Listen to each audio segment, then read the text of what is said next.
I just remember all of a sudden my eyes jolted open and it felt like I fell into my body, and it was just like boom, my eyes opened. I was 17 years old at the time, and I looked around. I had no idea where I was or how I had gotten there. All I could feel was like the cold pavement under me. And as I looked over, I saw this dude that had a giant beard. As I stood up and kind of started walking out towards the door, I noticed that I was in a jail cell. I called my parents. I hadn't talked to them for about 2 months at that time. Hi, this is your son. I'm in jail and I need you to pick me up. As they took my mugshot, I saw my face appear on the screen, and the whole left side of my face was smashed in. I had been driving under the influence. My blood alcohol was basically so high, I should have been legally dead. My left eye socket was shattered. My jaw had been broken. And I found out that I had rear-ended this 35-year-old, and he had a lot of anger issues. I was basically passed out in my front seat, and he just beat the living crap out of me.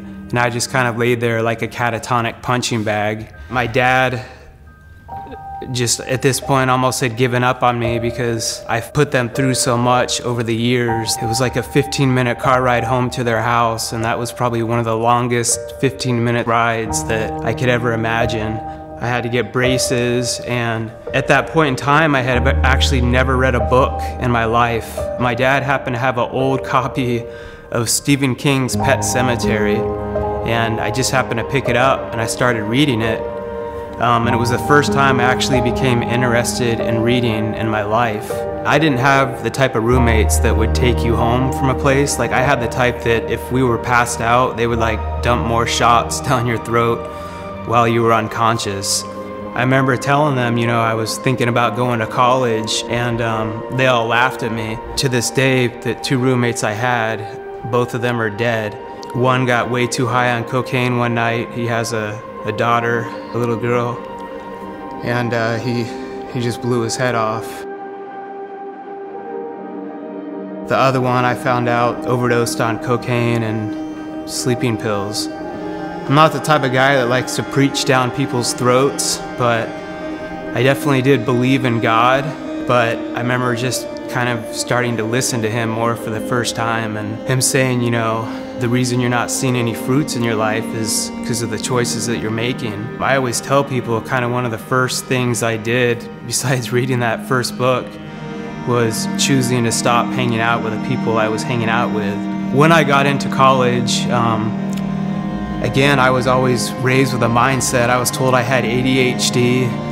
As I got older, I just realized I think I was really bored. I'm not a think inside the box type dude, which I thought the whole class was about being creative.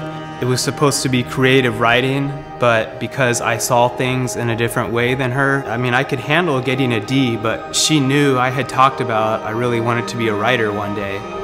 And she wrote on my paper in red ink, "You have no understanding of that which it takes to be an author." Right now, if I had my book, The Story of You, I'd be like, bam, I'm a published author.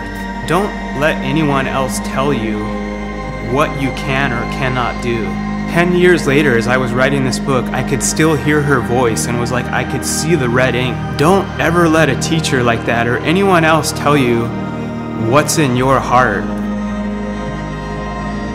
And it's not like a cheesy plug for my book, although you better buy it if you're watching this. I think from being that kid that was in jail and just realized what it was to have that rock bottom and to really want to never give up, because that's what eventually got me to read that first book, which truly began to change my mindset, that changed my life.